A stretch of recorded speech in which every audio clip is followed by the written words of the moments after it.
Bakit may mga babaeng masungit? Narito ang ibang mga dahilan. Pagkatao o ugali, maaaring bahagi ito ng kanilang personalidad o pagpapalaki.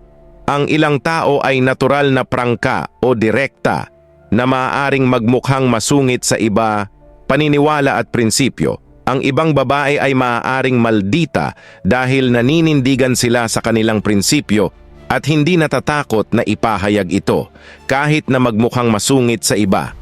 Paghahanap ng pansin, minsan ang pagiging maldita ay paraan ng isang tao para makuha ang atensyon ng iba, lalo na kung nakakaramdam sila ng kulang sa pansin o pagpapahalaga. Pamamaraan ng pagtatanggol sa sarili.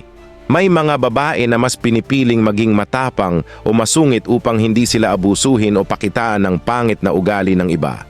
Personal na karanasan, baka may pinagdadaanan